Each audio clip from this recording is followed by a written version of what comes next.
الحمدللہ علی احسانی والشکر لہ علی توفیقی وامتنانی واشہد ان لا الہ الا اللہ وحدہ لا شریک لہ تعظیما لشأنہ اللہم صلی وسلم علی عبدک ورسولک محمد وعلی آلہ وصحبہ واخوانی اما بعد۔ خواتین و حضرات، السلام علیکم ورحمۃ اللہ وبرکاتہ۔ آپ تمام ناظرین کا اس محفل میں استقبال ہے۔ آپ کو یاد ہوگا پچھلی محفل میں ہم جمہوریت اور اس کی مختلف شکلیں اس موضوع پر گفتگو کر رہے تھے اور یہ جاننے کی کوشش کر رہے تھے کہ جمہوریت یا ڈیموکریسی دنیا میں اتنی تیزی کے ساتھ قبول عام کیسے حاصل کیا۔ اللہ رب العالمین کا ارشاد ہے أَلَمْ تَرَ إِلَى الَّذِينَ يَزْعُمُونَ أَنَّهُمْ آمَنُوا بِمَا أُنزِلَ إِلَيْكَ وَمَا أُنزِلَ مِن قَبْلِكَ يُرِيدُونَ أَن يَتَحَاكَمُوا إِلَى الطَّاغُوتِ وَقَدْ أُمِرُوا أَن يَكْفُرُوا بِهِ وَيُرِيدُ الشَّيْطَانُ أَن يُضِلَّهُمْ ضَلَالًا بَعِيدًا۔ آپ اس کے اسباب میں جائیں تو جیسا کہ ہمارے علماء کرام نے ذکر کیا تھا کہ کنیسہ کا ظلم، ایسے ہی سائنس اور کنیسہ کے درمیان ٹکراؤ، اسی طریقے سے ڈیولپمنٹ کا نظریہ، یہودیوں کی سازش اور انقلاب فرانس اور خود عیسائی جو تعلیم ہے اس کی طبیعت ہی میں ایسا کچھ ہے جس کی وجہ سے یہ جمہوریت دنیا میں بہت تیزی کے ساتھ پھیلی اور متعارف ہوئی۔ آئیے انہی اسباب پر ہم دوبارہ غور کرتے ہیں۔ میں مولانا ابو ظفر حسان ندوی حفظہ اللہ سے چاہوں گا کہ آپ ان اسباب پر روشنی ڈالیں جو جمہوریت کے پھیلنے کا سبب بنے ہیں۔ دیکھیے، اسلام کے سوا، بلکہ اسلام کے ہم دائرہ محدود نہ کریں گے، وحی الہی سے ہٹ کر کے دنیا میں جتنے بھی نظام آئے ہیں وہ احتجاج کی راہ سے آئے ہیں، ریئیکشن، رد عمل ہے، اور جو وحی کے ذریعے آیا ہے وہ رد عمل نہیں، وہ عمل ہے۔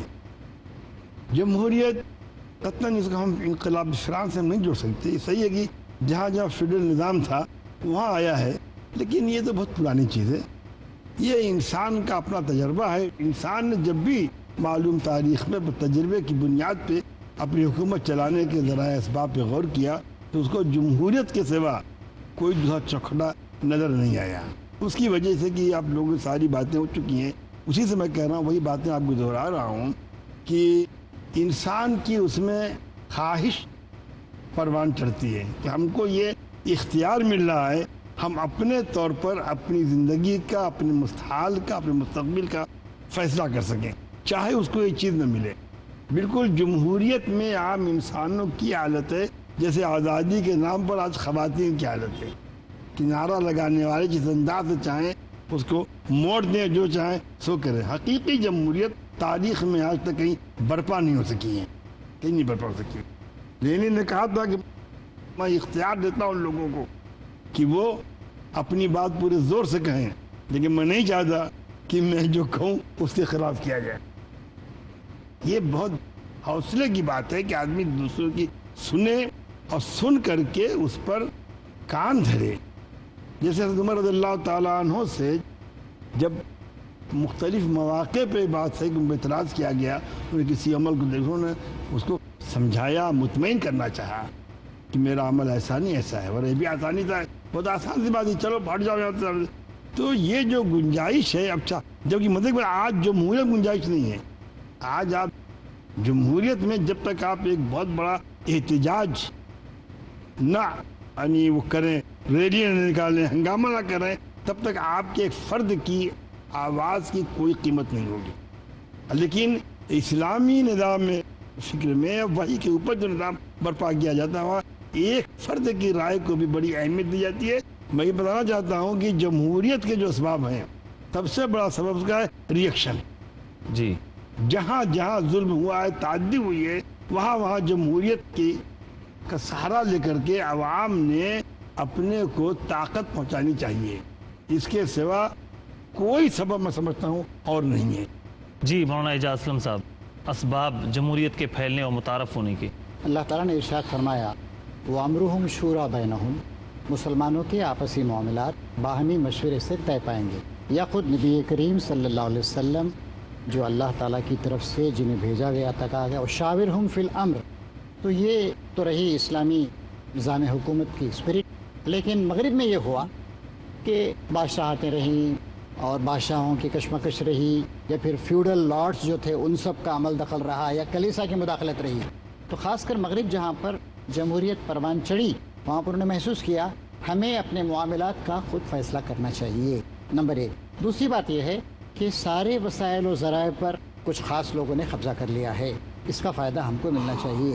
تیسرے یہ کہ ہمارے لیے قوانین الگ ہیں، ان کے لیے کچھ قوانین الگ ہیں، ان کے لیے طرح طرح کی پروٹیکشن ہیں، طرح طرح کی سہولتیں ہیں، پریویلیجز ہیں، ہم کو کچھ بھی نہیں مل رہا ہے۔ یعنی معاشی لحاظ سے بھی سارے فوائد پر کچھ خاص لوگوں نے، کچھ خاص طبقات نے قبضہ کر لیا تھا، اسی لیے جمہوریت پروان چڑھی کہ بھئی اس کا حق ہمیں ملنا چاہیے، اور ہمیں ملنے کا طریقہ یہ ہے کہ ہمارے نمائندے جائیں اور وہ ہمارے مفاد کا خیال رکھ کر اصول بنائیں، یہ وجہ ہے۔ جی مولانا عبدالہادی عمری صاحب، ذرا اس پہ مزید روشنی ڈالیں کہ کیا اسباب تھے جن کی وجہ سے یہ متعارف ہوا، خاص طور سے اس میں یہودی سازش بھی ہے اور خود عیسائی تعلیمات کی طبیعت بھی یہ ہے میں جس کی وجہ سمجھتا ہوں سے کہ سازش کہنا کوئی اتنا زیادہ شاید جمتا نہیں ہے یہاں پر، کیونکہ اس وقت حالات کچھ ایسے تھے کہ انسان کے اندر احساس محرومی پیدا ہوا کہ میں نہ بول سکتا ہوں، نہ میری کوئی سے ہے، نہ میری اہمیت ہے، کیونکہ مختلف طریقوں سے لوگوں کو جب ان کا استحصال کیا گیا، ایکسپلائٹ کیا گیا لوگوں کو،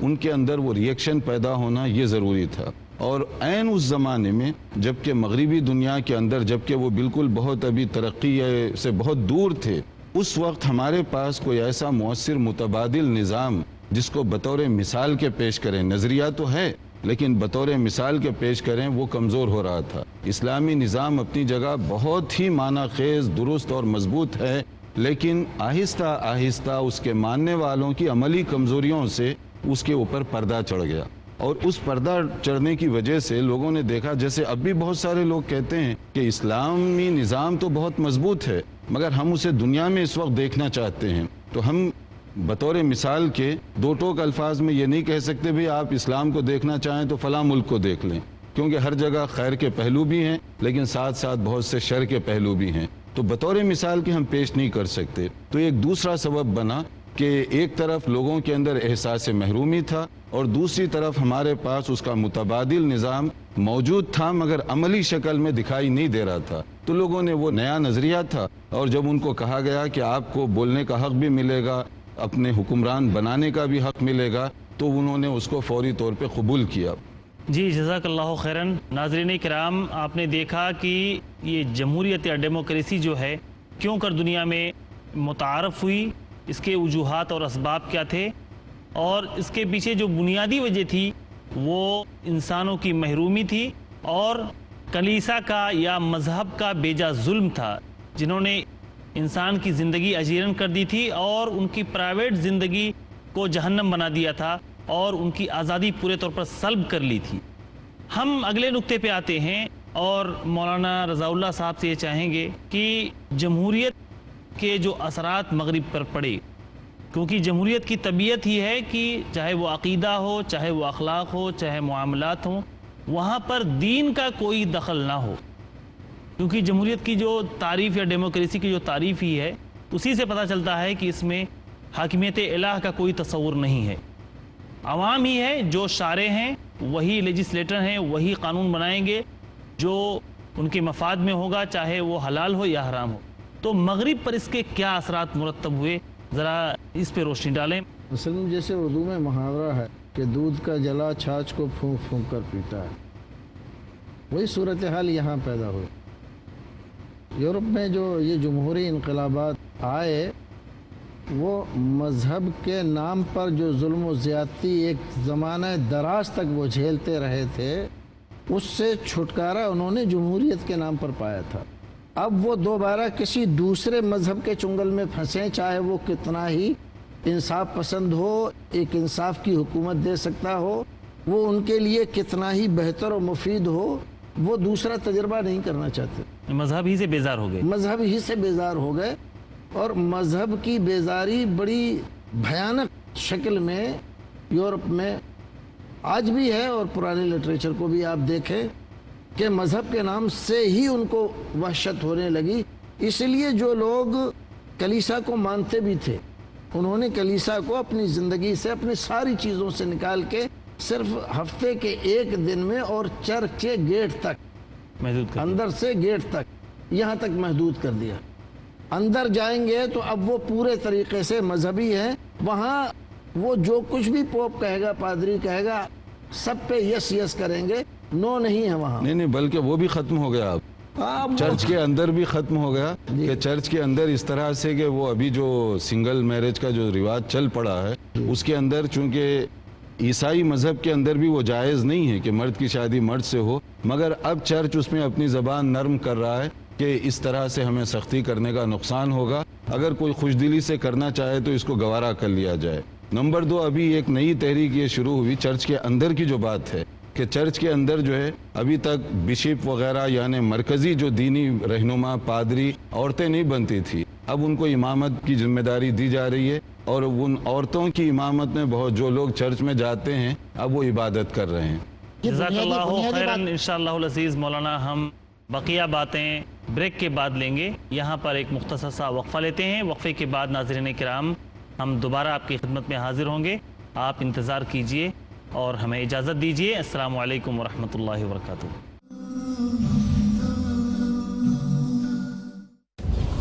کار رہا ہے ازل سے تا امروز چراغ مصطفی سے شرار بولہ سے. اے بنی نو انسان، اپنے رب کی بندگی کرو جس نے تمہیں پیدا کیا. ایمان و انسانیت کی حفاظت ہو. اے نبی سے کہہ دیجئے کہ اگر تم اللہ سے محبت کرنا چاہتے ہو تو میری اتباع کرو، اللہ خود تم سے محبت کرنے لگ جائے گا. کفر و شرک کی مخالفت ہو. اللہ کے سوا کسی کی بندگی نہیں کریں گے اور اللہ کے سوا کسی کو رب نہیں بنائیں گے. بدکاریوں کی مذمت ہو تاکہ تم افراط اور تفرید کے دھکوں سے بچ سکو. ڈاکٹر محمد طاہر کھٹوانی. اے قرآن والو، قرآن کو تکیہ نہ بنا لینا. جو میری ہدایت کی پیروی کرے گا وہ تو یقیناً کامیاب ہوگا. دیجئے اپنے ہر قول و عمل سے مومن ہونے کی پہچان. رب کا فرمان کل شام 5:30 بجے اور دوبارہ رات 12 بجے انڈیا میں پیس ٹی وی اردو پر.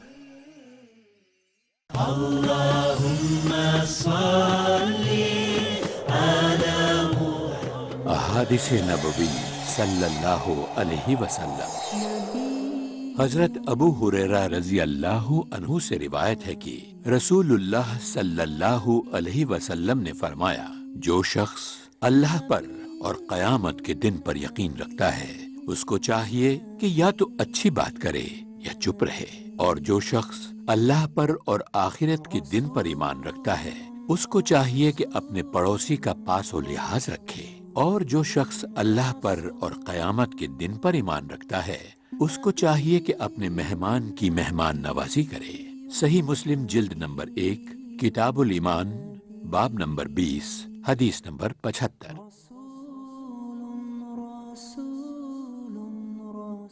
جہالت، ناانصافی، ظلم، ذات پات، رنگ و نسل، فرقہ پرستی، دہشت گردی آج ساری دنیا کو اپنے شکنجے میں جکڑے ہوئے ہیں اور انسانیت کو تلاش ہے امن کی.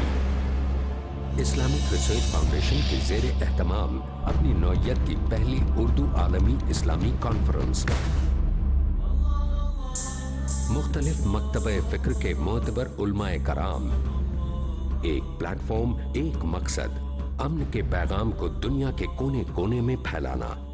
یہ ایک اتحاد کا کاروان امن. اگلا پروگرام پیس ٹی وی اردو پر.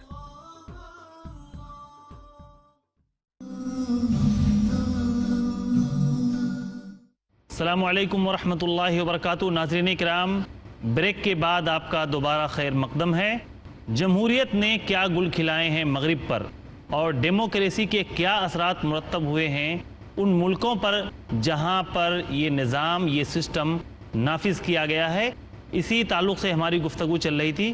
مولانا ابو ظفر صاحب حسان ندوی، کیا اثرات مرتب ہوئے ہیں، اچھے یا برے؟ کیونکہ جمہوریت کی طبیعت ہی میں ہے کہ دین کو مسجد تک یا معبد تک محدود رکھو. دین کو انسان کی عملی زندگی میں لانے کی ضرورت نہیں ہے، چاہے اس کا تعلق اخلاقیات سے ہو، عقائد سے ہو یا معاملات سے. مولانا بات تو آپ کی بڑی اہم ہے، قابل غور ہے، لیکن میں اس سے آگے بڑھ کہنا چاہوں گا کہ وہ شخصی زندگی سے بھی مذہب کو نکالنا چاہتے ہیں. ہاں بالکل.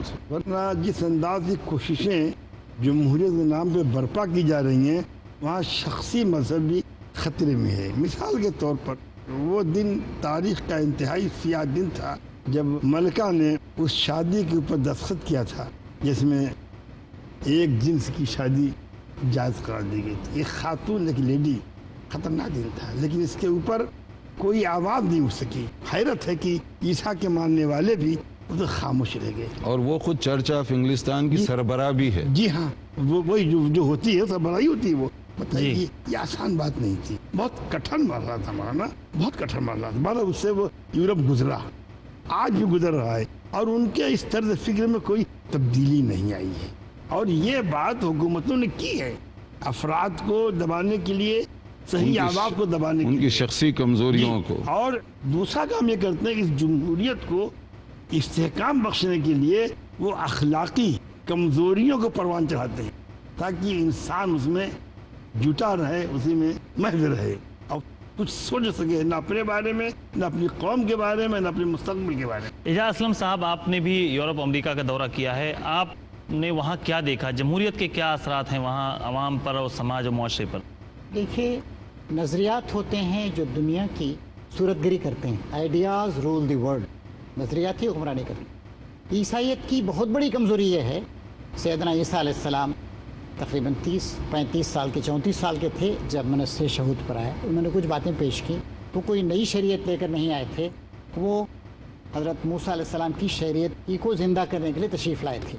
لیکن بعد میں ہوا کہ سینٹ پال وغیرہ آئے، انہوں نے عیسائیت کی شکل سے کچھ کر دی.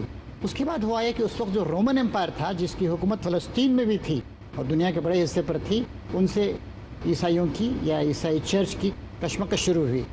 کچھ تو تھوڑی بہت کشمکش رہی. بعد میں انہوں نے بہت ساری بت پرستانہ چیزوں کو، کرسمس، سیٹرنیلیا کا تہوار تھا جس کو کرسمس بنایا گیا، وغیرہ وغیرہ. تو کوئی نبی اس لیے نہیں آیا کہ وہ غیر اللہ کی حکومت قائم کرے یا غیر اللہ کو سپورٹ دے. میں اثرات پہ ڈاکٹر صاحب بنیاد پہ جانا ضروری ہے ہمارے لیے. چنانچہ ہوا یہ کہ عیسائیت میں شروع ہی سے مذہب اور دنیا الگ الگ، اور اسی کو بعد میں سیکولرزم کا نظریہ آیا. اسلام اس کو ہرگز نہیں مانتا ہے. اسلام یہ کہتا ہے کہ نہیں، اسٹیٹ بھی اللہ تعالیٰ کا ہے، ہماری زندگیاں بھی اللہ تعالیٰ کی ہے، اور قانون اللہ تعالیٰ کا چلے گا. تو وہاں تو پروان ہی شروع ہی سے الٹی گنگا بہہ رہی تھی. وہاں پر جمہوریت کے بہت سارے فائدے ہوئے. مثلا عوام کو اپنی بات کرنے کا موقع ملا. یہ ہندوستان میں ہم دیکھتے ہیں، اگر یہاں کسی بادشاہ کی حکومت ہوتی تو کیا ہوتا. جمہوریت میں کیا ہے بہت ساری کمزوریاں ہیں، جیسے ہندوستان میں ہی بہت ساری کمزوریاں ہیں. مثلا آپ کو پیسہ خرچ کرنا پڑتا ہے، آپ کو ذات پات کے نام پہ ووٹ لینا پڑتا ہے، آپ کو ریزرویشن دینا پڑتا ہے، آپ کو اقلیتوں کو دبانا پڑتا ہے، آپ کو جھوٹا پروپیگنڈا کرنا پڑتا ہے. اس وقت اس کی کمزوریاں ہیں. لیکن بجائے خود یہ چیز عوام کو ان کے معاملات کا فیصلہ کرنے کا حق دیا جائے، یہ تو ایک پازیٹیو بات ہے، اسلام کی باتوں سے ملتی جلتی. چنانچہ دیکھیے، نبی کریم صلی اللہ علیہ وسلم کے لیے بالکل ممکن تھا کہ آپ کسی کو اپنا جانشین مقرر کر دیتے. آپ نے کہا کہ نہیں، مسلمانوں کی تربیت ہونی چاہیے. آپ نے چھوڑ دیا. انہوں نے حضرت ابوبکر کا انتخاب کیا. پھر حضرت ابوبکر صدیق پر اتنا اعتماد تھا سب کو، ایک صاحب حضرت عمر کو انہوں نے متعین کر دیا. اس طریقے سے کئی شکلیں ہو سکتی ہیں، لیکن یہ بات تو ہے کہ بہرحال فیصلے کا حق جو ہے عوام کو ملنا چاہیے. مولانا میں یہ چاہتا ہوں کہ جب تک ڈیموکریسی کی خرابیاں عوام کے سامنے، خاص طور پر ہمارے مسلم عوام کے سامنے نہیں آئیں گی، تب تک ہم اسلام کی خوبیوں کو جان نہیں پائیں گے. اور یہ حقیقت ہے کہ حضرت عمر رضی اللہ تعالیٰ عنہ کا قول بھی ہے کہ اگر کسی نے جاہلیت کو نہیں دیکھا ہے تو وہ اسلام کے لیے بربادی کا اور نقصان کا سبب بنتا ہے. دیکھیے، اس کی ایک خرابی جو میں محسوس کرتا ہوں، عملی دنیا سے اللہ تعالیٰ کا تصور ختم کر دیا گیا. اب اس کا نتیجہ یہ ہوا کہ یورپ کے اندر اور خاص طور پر برطانیہ کے اندر، حالانکہ وہاں کی ملکہ جو ہے چرچ آف انگلینڈ کی خود سربراہ ہے، اور جب وہاں کے پارلیمنٹ کے اندر کوئی بھی بحث ہوتی ہے تو وہاں ہر علاقے کا بشپ جو ہے وہاں کی سمجھیے جامع چرچ جو ہے اس کے ذمہ دار کو کہا جاتا ہے. وہ وہاں کا وہ ممبر آف پارلیمنٹ بھی ہوتا ہے. ہاؤس آف لارڈ میں ان کو باقاعدہ ریزرو سیٹ ہے کہ کوئی قانون ان کی مرضی یا مذہب کے خلاف نہ ہو. ان سارے تحفظات کے باوجود عملی دنیا میں چرچ کا دورہ ختم ہو گیا. یہ اس بات کی علامت ہے کہ مذہب کا جو تھوڑا بہت اثر تھا وہ بھی اب گھٹتا چلا جا رہا ہے پورے کے پورے یورپ میں. اور بہت سے لوگ کہتے ہیں کہ yes my father was a Christian, یعنی عیسائیت سے مذہب سے میرا کوئی تعلق نہیں ہے.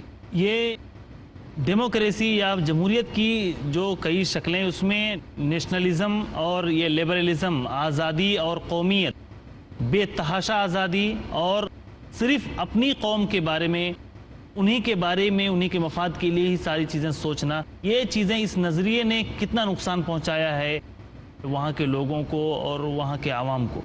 دیکھیے ہم لوگ رہتے ہندوستان میں ہیں، زیادہ تر باتیں یورپ کی کر رہے ہیں.